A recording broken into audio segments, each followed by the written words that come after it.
Did you know that human beings were created partially blind? Yeah. UV light and polarized light is not visible in our field of perception. But many species of birds, fish, and insects can see many more wavelengths than us humans. There's no telling how many other colors these animals can see. And this could be difficult to comprehend because the entire electromagnetic spectrum includes wavelengths way beyond the visible range for humans. So, in essence, these creatures have a sixth sense. That's just one of an infinite number of examples on how unaware human beings can actually be. Our modern imaginations aren't capable of fathoming this, but they could be. They very well could be. And I mention this for a little bit of context so you can wrap your head around the question that I want to ask in just a moment. But imagine if you played a video game for so long, ever since you can remember, you were very young, that you didn't realize there was a reality outside of that video game. As far as you can remember, every day you woke up, you plugged in, and you played this video game all day. And you weren't permitted to open the door to go outside. How do you feel about that? Now let's go back 2,400 years. Picture being chained to a wall inside of a cave, and all you see is reflections on the wall in front of you. And you're tied up on this wall with a bunch of others, and everybody talks about the reflections on the wall every day of their lives. These reflections are being propagated, or shall we say projected, by only a few guards. And they sit in front of a fire that's illuminating the whole cave. And they display these objects in front of the fire to cast shadows on the wall. Now, the people tied up don't know what's outside the cave. They don't even know the guards.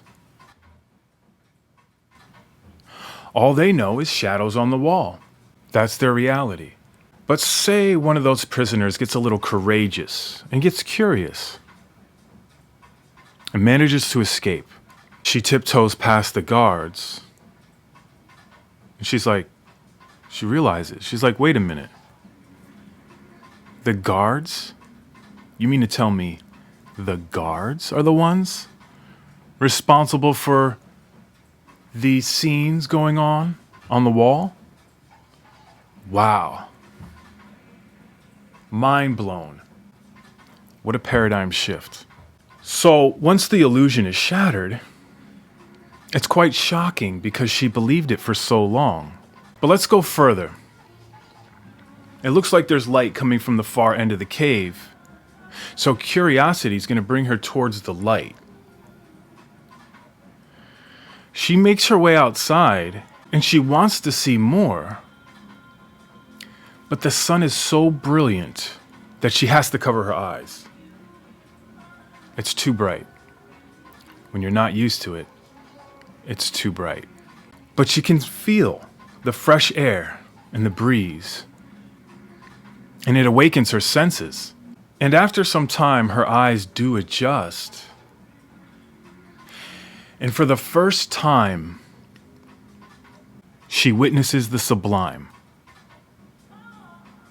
She finds inspiration in the blue sky, the flowers, the birds, the bees, the reptiles, the squirrels, the trees, waterfalls, clouds, and streams, and all kinds of other amazing things. She's like, this is awesome. I've got to go tell the others. I've got to set them free. They're stuck in a cave. She rushes back with excitement. She tiptoes past the guards, sneaking in again. And she tells the others, there's an amazing world outside.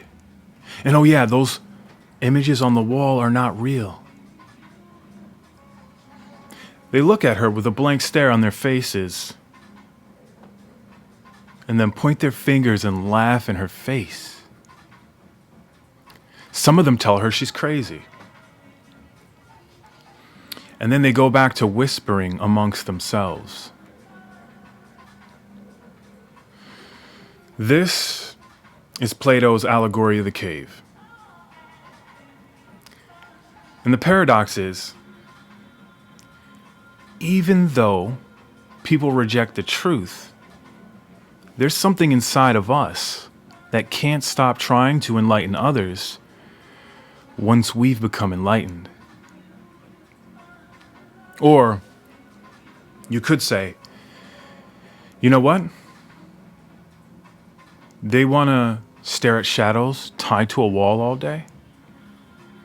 They can stay in that dusty cave, but I'm out of here. And you take off. Only to end up in another video game. But see, you got to the next level. And that's life. Like a game. And at the end of these weird video games, imagine when we die, we don't go to heaven or hell. But we take off the virtual reality headset that we didn't even know we had on. And in the meantime, you could just stare at the images on the wall. Or you can create an image of your own. It's your choice.